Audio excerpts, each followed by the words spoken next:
अस्सलाम वालेकुम दोस्तों, कैसे हैं आप लोग। उम्मीद करता हूँ आप लोग अच्छे होंगे। दोस्तों आज जो है वो तकरीबन 5 दिन हो चुके हैं मटके लगाए हुए और मेरे बर्ड्स का जो है वो आना जाना स्टार्ट हो गया है। अब सिर्फ रहती है बारी एग की। अब पता नहीं एग जो है वो कब आएगा, क्योंकि यही पता है कि 15 दिन बाद जो है वो एग आता है। तो अभी जो है वो 5 ही दिन हुए हैं, तो अभी 10 दिन जो है वो बाकी हैं।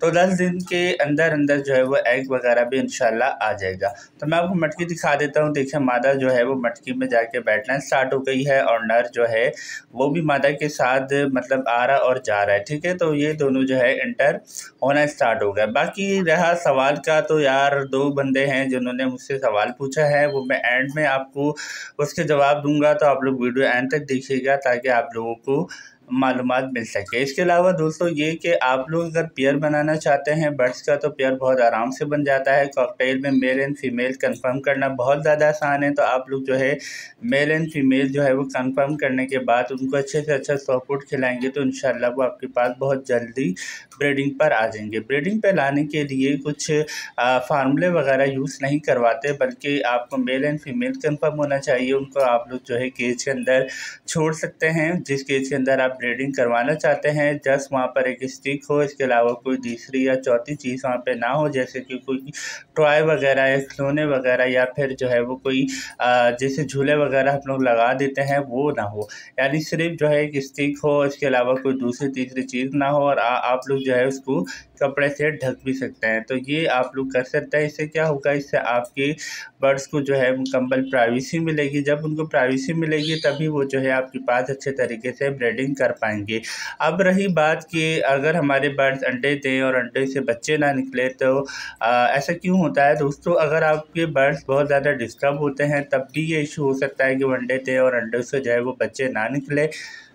और ये तब भी होता है जब मेल एंड फीमेल की एज में डिफरेंस हो, तो ये बहुत सारे इश्यूज होते हैं। या फिर दूसरा ये हो सकता है कि आपने उसकी जो नमी होती है, यानी कि फ़िज़ा की जो नमी होती है, उसको आपने बरकरार नहीं रखा होता, तब भी जो है वो एग जो है वो अनफर्टाइल हो सकते हैं। बाकी रही कि बच्चे क्यों मरते हैं, क्योंकि बहुत सारे सवाल जो है वो पूछे जाते हैं कि भाई हमारे बच्चे 3-4 दिन बाद मर जाते हैं, मतलब अंडे से निकलने के बाद, जबकि पेरेंट उनको अच्छे तरीके से फीड भी करवा रहे हैं। तो दोस्तों पेरेंट फीड जब करवाते हैं तो उसमें से बाज़ पेरेंट ऐसे होते हैं जो कि सीड जैसे खाते हैं वैसे ही बच्चों को फीड करवा देते हैं, तो वो बच्चों को हजम नहीं होता है, यानी कि उनको नरम करके मतलब फीड नहीं करवाते। तो ये भी इशू होता है। तभी जो है वो कॉकटेल बर्ड्स को कहा जाता है कि अच्छे से अच्छा सपोर्ट जो है उनको दें ताकि वो अपने बच्चों को उससे फीड करवाए। नहीं तो अगर आप लोग उसको सिर्फ दाने पर रखेंगे तो यकीन करें वो दाने से ही बच्चों को फीड करवा देंगे, और दाना जो है वो सही तरीके से नरम नहीं हो पाता, जिसकी वजह से वो डायरेक्ट जो है वो अपने बच्चों को खिला देते हैं और बच्चे उसको हजम नहीं कर पाते, और उस वजह से जो है वो बच्चे मर भी सकते हैं। और दूसरा ये कि लोग बहुत सारे मतलब बोल रहे होते हैं कि हमारे पैरोट जो है वो अच्छी फीड भी करवा रहे हैं, उसके बावजूद क्योंकि पोटा जो है वो पूरा भरा हुआ होता है और बच्चा मर जाता है। तो यही इशू होता है कि बच्चे को वो हजम नहीं हो पाता, इसलिए आप लोग जो है उसको अच्छे से अच्छे जो है वो सॉफ्ट फूड लाजमी तौर पर दें। बाकी रही कि बच्चे इस सीज़न में क्यों मर रहे हैं, वजह यह है कि यहाँ बहुत ज़्यादा बारिशें हो रही हैं कराची में और पाकिस्तान में, तो इस वजह से भी जो है वो मर सकते हैं, क्योंकि मौसम जो है वो बहुत ज़्यादा ठंडा हो गया है। अचानक से गर्मी थी और गर्मी के बाद जो है अचानक से सर्दी आ गई, यानी मौसम एकदम चेंज हो गया, जिसकी वजह से अंडे भी ख़राब हो गए। बहुत सारे लोगों के जो बच्चे थे कालून के अंदर वो भी मर गए। तो ये सब मौसम की वजह से हुआ है। बाकी रही कि सर्दियों में जो ब्रीडिंग आएगी इंशाल्लाह वो अच्छी होगी, लेकिन अभी जो ब्रीडिंग लोग ले रहे हैं या फिर उनके पास अंडे बच्चे हैं वो सारे जो है इसी तरीके से एक्सपायर हो रहे हैं, क्योंकि मौसम जो है वो एकदम ठंडा हो गया है।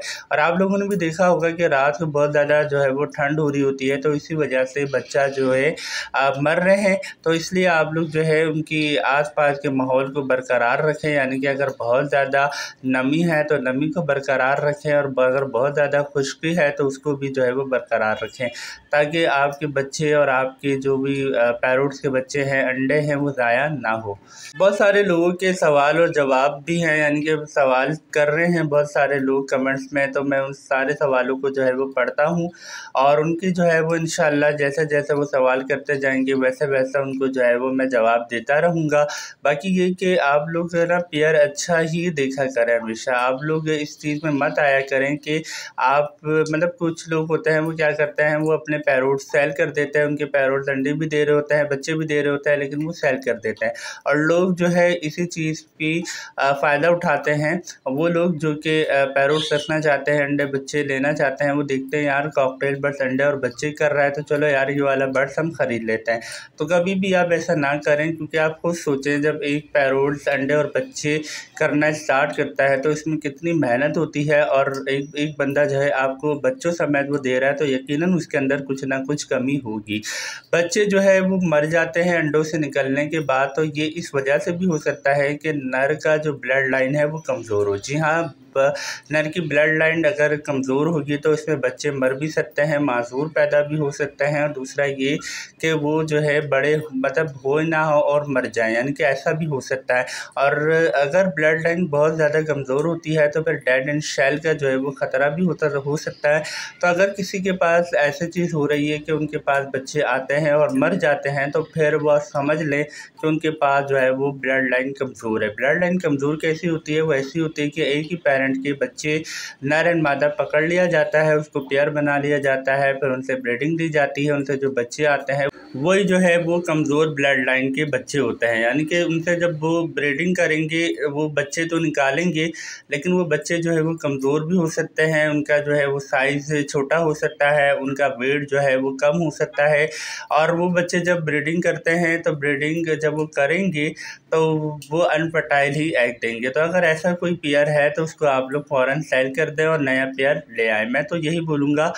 बाकी ये सवाल था कि अस्सलाम वालेकुम भाई, मेरे पास कॉकटेल का एक पेयर है, मेल क्रॉस करता है, मेल बॉक्स में भी जाता है बट फीमेल बॉक्स में नहीं जाती। 1 वीक हो गया है आज, तो इनकी क्रॉसिंग होती है, प्लीज़ कोई इन्फॉर्मेशन दे प्लीज़। ठीक है, मैं आपको बताता हूँ कि इसका हल क्या है। देखिए मेरे पास भी एक ऐसा पैरोट था, वो भी जो है इसी तरीके से क्रॉसिंग वगैरह कर रहा था, बिल्कुल नया पेयर लेकर आया था मैं मार्केट से। मैंने उसके लिए बॉक्स वगैरह भी लगाया था कि यार ये क्रॉसिंग कर रहा है और अंडे बच्चे जो है वो दे देगा, लेकिन उसने मतलब मैंने उसको 1 महीना रखा, उसके बावजूद उसने जो है वो ब्रीडिंग नहीं की। तो अगर वो भाई सुन रहे हैं जिनका ये पेयर है, अगर वो बिल्कुल नया पेयर है, मतलब जैसे अडल्ट पेयर है, तो फिर आप थोड़ा सा वेट करें। मे भी हो सकता है कि मादा जो है वो आपके माहौल में एडजस्ट नहीं हो पा रही हो, उसको मुकम्मल प्राइवेसी दे, यानी कि उसको तनहा छोड़ दे। तनहा छोड़ने के लिए आप जो है केज के ऊपर कोई कपड़ा वगैरह जो है वो डाल दे ताकि उसको प्राइवेसी मिले। अगर आपके घर में बच्चे हैं जो उसको बहुत ज़्यादा डिस्टर्ब कर रहे हैं, तो फिर आप जो है उनको मुकम्मल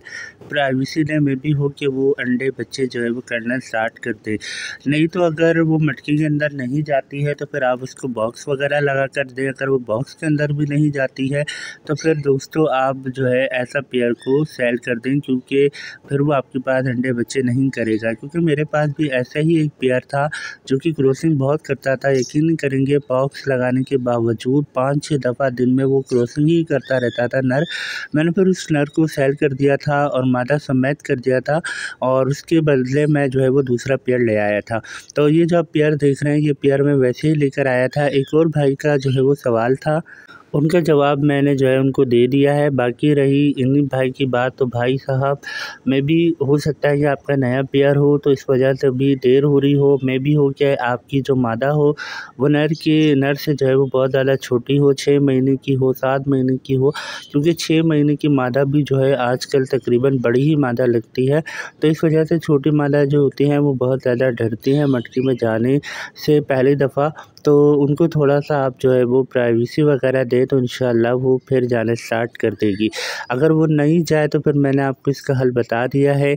अगर वो मुकम्मल तौर पे ना जाए, यानी कि केज के अंदर या बॉक्स के अंदर या फिर मटकी के अंदर, तो फिर आप जो है उसको सेल कर दें, ठीक है। नहीं तो वो जाएगी इंशाल्लाह। जब नर जाना स्टार्ट हो जाता है तो उसके तकरीबन 5-6 दिन बाद जो है वो मादा भी जाना स्टार्ट हो जाती है। अगर नया पेयर है तो 5-6 दिन बाद, अगर पुराना पेयर है तो तकरीबन 2 या 3 दिन बाद नर के जाने के बाद मादा भी स्टार्ट हो जाती है।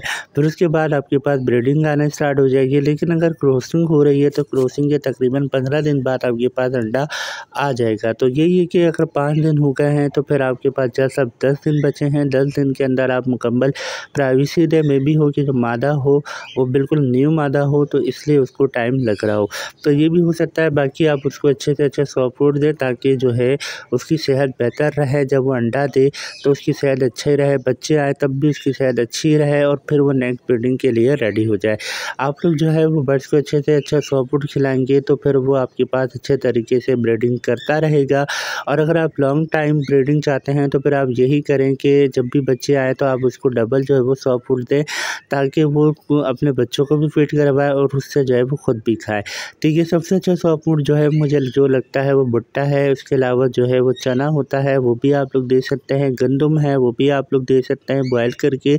चावल वगैरह है, वाइट जो चावल होते हैं उसको आप लोग अच्छे तरीके से बॉयल करके बगैर ऑयल के आप लोग दे सकते हैं।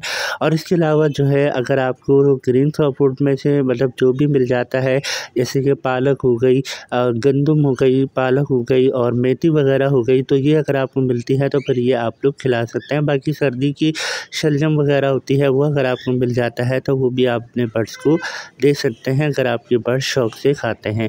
अगर आपकी वो इन तमाम चीज़ों से अपने बच्चों को फीड करवाएंगे तो यकीन करें उनके बच्चों की सेहत जो है वो बेहतर हो जाएगी। और भाई का भी मैंने सवाल का जवाब दे दिया। अगर इसके अलावा किसी और का कोई सवाल है तो वो पूछ सकता है, नहीं तो अगर सेटअप सेल करना चाहता है तो वो भी मुझसे रब्ता कर सकता है, मेरे व्यूज़ चेक कर सकता है। मैंने बहुत सारे लोगों के जो है वो सेटअप है, केज है, वो मैंने सेल करवाए हैं, तो आप मुझसे रब्ता कर सकते हैं कमेंट सेक्शन में। बाकी अगर आप किसी और बर्ड्स के ऊपर ब्रीडिंग टिप चाहिए तो वो भी आप लोग ले सकते हैं। दूसरे भाई का सवाल था, उनका मैंने जवाब उनके कमेंट सेक्शन में दे दिया है, तो वो जाके देख सकते हैं। और अगर किसी और का कोई और सवाल है तो वो मुझसे पूछ सकता है कमेंट सेक्शन में। इंशाल्लाह मैं हर वीडियो के अंदर उसका जवाब उन्हें दे दूँगा। तो उम्मीद है भाई अगर आपको ये मतलब मेरा जो जवाब है अगर पसंद ना आया हो तो फिर आप मुझे कमेंट सेक्शन में बता सकते हैं। इंशाल्लाह मैं नेक्स्ट वीडियो बना दूँगा इसके लिए मुकम्मल तौर पर सिर्फ़ आपके लिए। तो प्लीज़ आप लोग मेरे चैनल को लाइक करें, शेयर करें, सब्सक्राइब करें। इसी तरीके की वीडियो के लिए फिर मिलता हूँ आपको इसी तरीके की और वीडियो में। अपना बहुत का ख्याल रखिएगा। अल्लाह हाफ़िज़।